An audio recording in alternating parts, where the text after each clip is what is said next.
세 그루의 나무 이야기. 유대 땅 어느 산 위에 쭉 뻗은 세 그루의 나무가 서 있었습니다. 하늘을 향하여 가지를 흔들면서 자기의 아름다운 모습을 과시하고 있었습니다. 그 세 그루의 나무 중에 하나가 이런 생각을 했습니다. 내가 언젠가 이 세상에 쓰이는 날이 온다면 나는 예루살렘 성전의 대들보가 되어서 하나님을 경배하는 아름다운 존재가 되고 싶어. 어느 날 사람들이 웅성웅성하면서 올라오더니 토끼로 자기를 찍어 끌고 내려가서 톱으로 켜고 태폐질을 한 후에 보기만 해도 소름 끼치는 십자가 형틀을 만들어 버렸습니다. 또 한 나무는 이런 생각을 했습니다. 내가 언젠가 세상에서 쓰임을 받는 날이 온다면 나는 예루살렘 왕궁에 있는 큰 기둥이 되어 왕의 영화를 자랑하는 몸이 되고 싶다. 어느 날 사람들이 오더니 역시 도끼로 자기를 찍었습니다. 그리고는 끌고 내려갔습니다. 그러더니 마구간 옆에서 톱으로 켜고 대패질을 한 후에 짐승에게 여물을 담아주는 볼품없는 조그마한 구유를 만들었습니다. 남아있는 한 나무는 생각했습니다. 나는 언젠가 쓰임을 받을 수 있는 날이 온다면 오대양을 누비고 다니는 크고 화려한 배가 되고 싶다. 어느 날 사람들이 오더니 토끼로 찍어서 갈릴리 바다로 끌고 갔습니다. 그리고는 톱으로 자르고 대패질을 해서는 비린내 나는 고깃배를 만들었습니다. 세 그루의 나무 모두 신세가 너무 처량하게 되었습니다. 그런데 얼마를 지났을까요? 마구간의 구유에 와보니 하나님의 아들이 어린 아기가 되어 이 세상에 태어난 것입니다. 자기 신세가 자기도 모르는 사이에 그 하나님의 영광스러운 어린 아기를 받아 누이는 침대가 되어버린 것입니다. 또 갈릴리에 있는 비린내 나는 고깃배를 어느 날 보니 하나님의 아들이 바닷가에 나오셔서 말씀을 전하는 것입니다. 그 하나님의 아들이 자기 위로 올라오시더니 바닷가에 서 있는 수많은 사람을 향해서 천국 복음, 영광스러운 기쁜 소식을 전하는 것입니다. 자기 신세가 하루아침에 그 복음을 전하시는 하나님의 아들의 강단이 된 것입니다.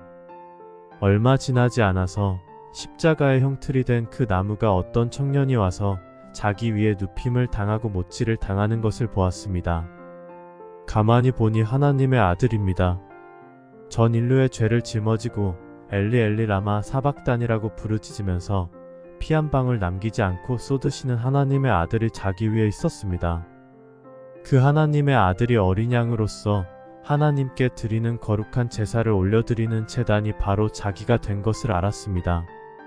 자기는 그 제단으로 쓰임을 받는 그것을 보았습니다. 참 아름다운 우화입니다. 이 우화는 미상원의 원목이었던 피숍 목사님이 만든 아름다운 우화입니다. 우리는 여기서 배울 것이 있습니다. 우리는 모두 세상을 잘 모를 때, 젊은 기분에 한참 자신만만할 때 나는 예루살렘의 대들보가 되리라. 나는 예루살렘 왕궁의 기둥처럼 살 것이다. 나는 오대양을 누비는 화려한 배가 되리라. 하며 아름다운 꿈들을 나름대로 다 가지고 인생을 출발할 것입니다. 그러나 그런 꿈을 이루는 사람은 찾기가 어렵습니다.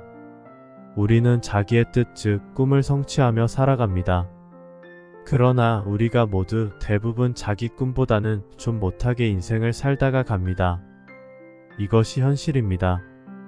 그래서 10년, 20년 살다가 보면 갈릴리에 있는 비린내 나는 고깃배처럼 살 수도 있고 아무도 알아주지 아니하는 마구간의 구유처럼 평범하게 살다가 가는 사람도 있고 원치 않는 십자가 형틀의 도구로 쓰일 수도 있습니다. 그러나 기억해야 합니다. 하나님의 절대 주권을 믿는 신앙은 하나님께서 그저 버려두시지 않는다는 것입니다. 모든 것을 합력하여 선하게 만드신다는 것입니다.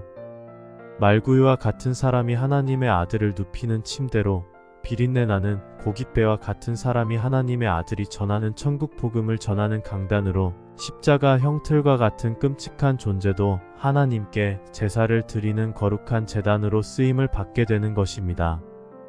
어떤 뜻으로 사용되듯 최선을 다해 하나님을 사랑하고 경외하고 섬기면서 그에게 기도하며 인생을 살아갈 때 하나님은 천하지만 귀하게, 부족하지만 놀랍게, 연약하지만 강하게 들어서 사용하십니다.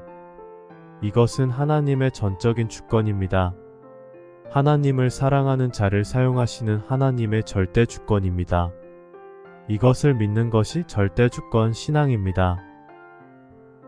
감사합니다. 예수님을 전하는 사람입니다.